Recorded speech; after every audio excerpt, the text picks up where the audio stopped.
Let's jump into the story. Is the coalition of the willing already unravelling?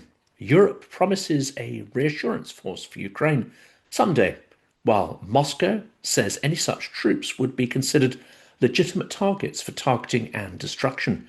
Meanwhile, trial balloons about Chinese or even UN peacekeepers drift across the news cycle like otherworldly experimental weather balloons cut adrift. Global diplomacy resembles nothing more than some geopolitical Area 52, an absurd landscape full of rumours, secrets, conspiracies, and other various unreal things.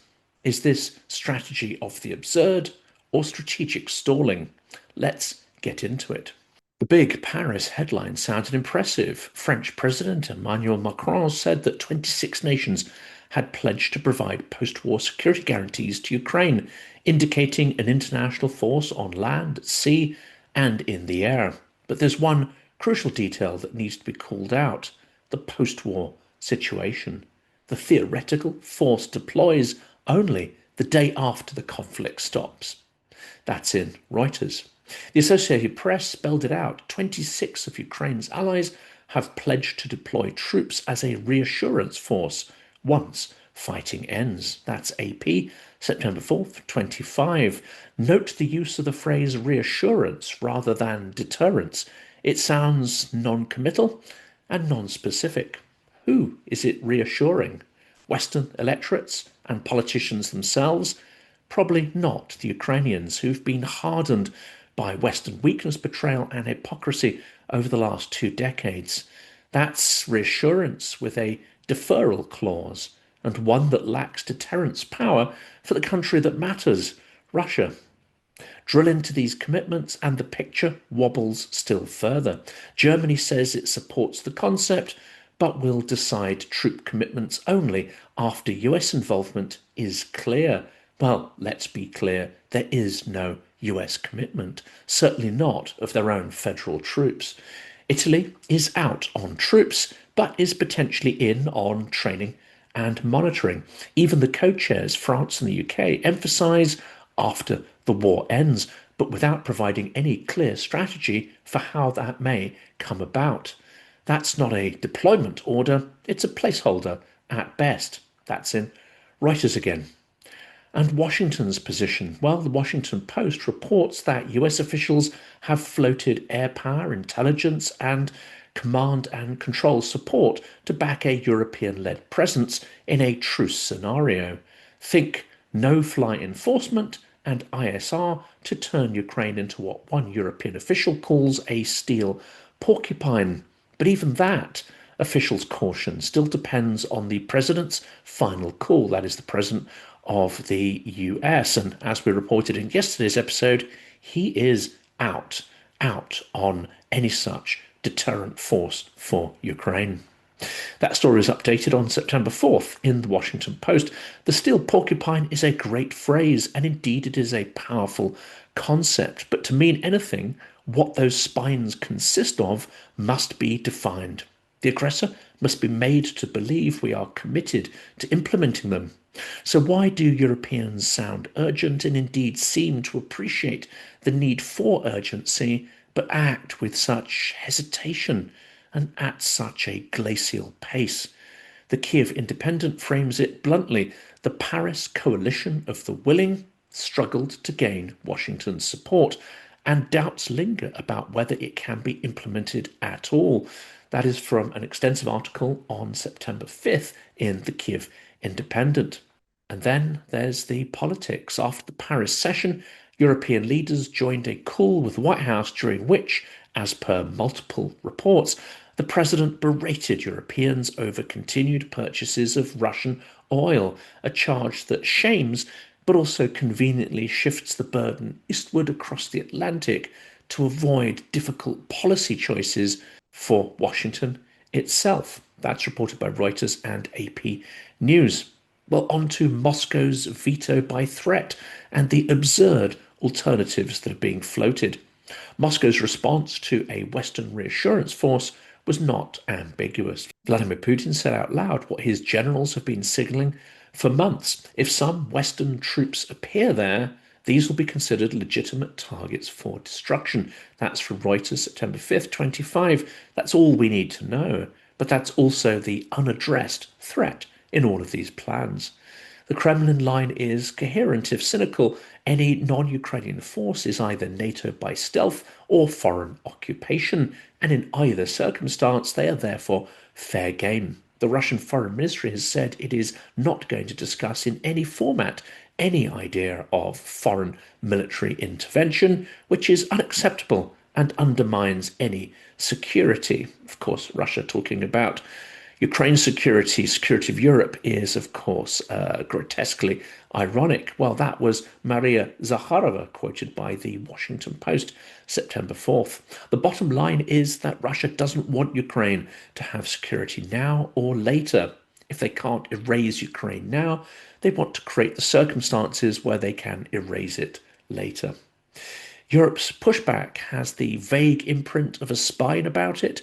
NATO's Secretary General Mark Rutte asked the obvious question: why are we interested in what Russia thinks about troops in Ukraine? It's a sovereign country.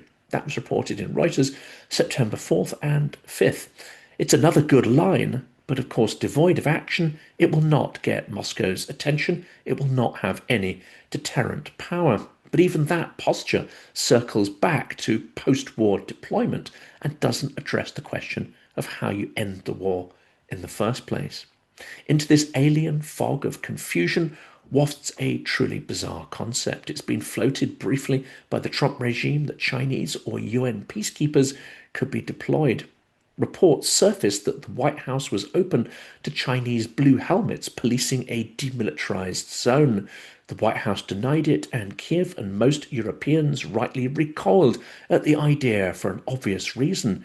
Beijing isn't neutral. That's from the Kiev Independent, August 30th. Not only have they been supplying military components en masse to the Russians and buying millions and millions of barrels of their blood oil, they almost certainly acquiesced to allow North Korea to operate on Russian territory and directly fight Ukrainian troops. And yet the trial weather balloon floats still, because some in Europe do still hope that a UN mandate could launder the political risk, get them off the hook for making any decisions. And let's face it, the UN is incapable of enforcing any peace and can no longer be considered neutral in any such matter, with Russia and China on the Security Council. Welt am Sonntag via Euromaidan Press reported that Chinese signalling that they're about ready to send peacekeepers if the peacekeepers were deployed on the basis of a United Nations mandate. That was reported on August 23rd. But if you need a UN mandate, you need to pass the Security Council, where Russia holds a veto. Good luck with that. The only mandate Russia would approve is one which guarantees them the chance to take more bites out of Ukraine or overrun it entirely. Well, that was the gist of an article in Euromaidan Press. Serious geopolitical experts are highly skeptical, and rightly so. A Rusi analysis cuts to the chase. For a UN mission that could deter a military as large as Russia's, a UN peacekeeping force is just not viable for multiple practical and resourcing reasons. That was reported on April 30th this year. The question which few address is, what if Russia allowed such a force to displace Ukrainian troops in sensitive areas and then simply chase them down, chase them out of the country, or force them to surrender en masse? Well, this idea is a non-starter.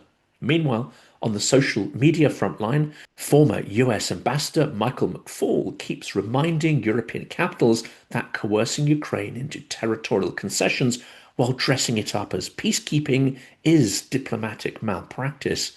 His language is perhaps too diplomatic. It's surrender and betrayal. It's cowardice in the face of imperial greed and lawlessness. Acquiescence to war crimes. Forcing Ukraine to give up land Russia doesn't even occupy would be the worst mediating move, he wrote. And that is a sentiment widely echoed across policy circles. Here's the absurdity. We keep discussing which foreign troops should guard a ceasefire we don't have, and which Moscow clearly doesn't want, instead of how to shape conditions that force the Kremlin to accept one on terms that last and which it can't renege upon. So, is all of this avoidance? Is it evidence of escalation? And what would deterrence actually look like? Well, let's test intentions by behavior.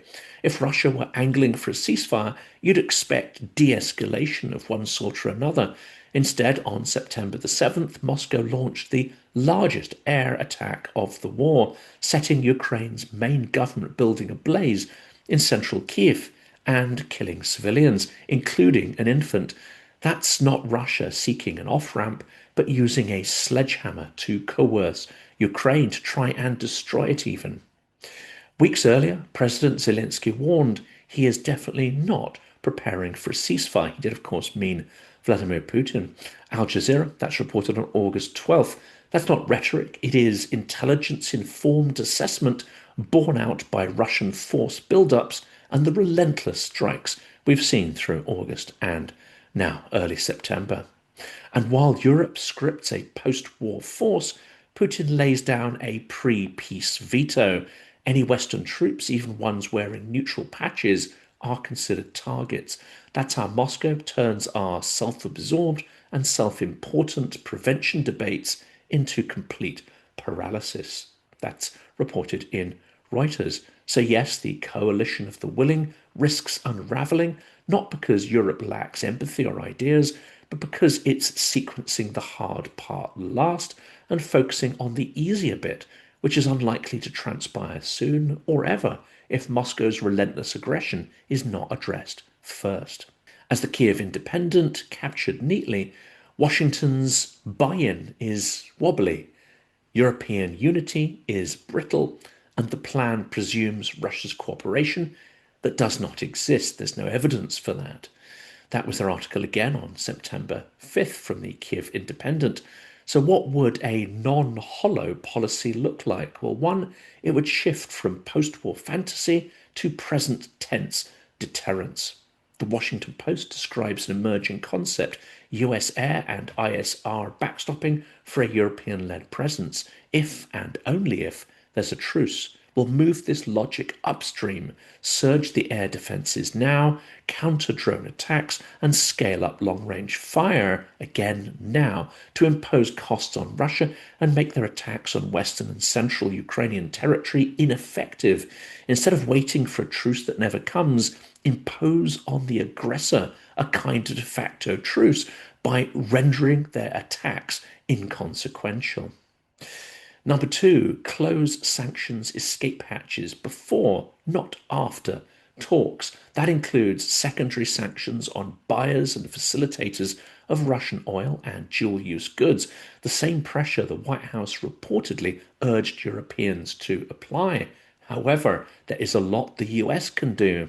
They can also block purchases of some Russian goods that the US is still making, such as eggs and key components, including primary fertilizers, palladium, uranium, polonium, and other chemicals. Well, that is listed out in AP and Reuters. Number three, kill the absurd alternatives. Don't give them any traction or bestow legitimacy on them. No to Chinese peacekeepers that import Beijing's leverage into Ukraine's sovereignty. No to UN peacekeepers that Moscow can veto or outgun. If the mission can't deter Russia, can't protect Ukrainians. This was made clear by the Kiev Independent, Euromaidan Press, Welt, and the Russi report. Four, say the quiet part loudly. Russia's leaders are signalling escalation, but it's not clear if this is simply relentless or intended as leverage for negotiations. And would those be permanent or simply looking for a pause in hostilities to rearm and resume? But our response must be clear, not the normalization of summits and photo ops, but credible counter leverage to force the aggressor to relent and to take peace seriously.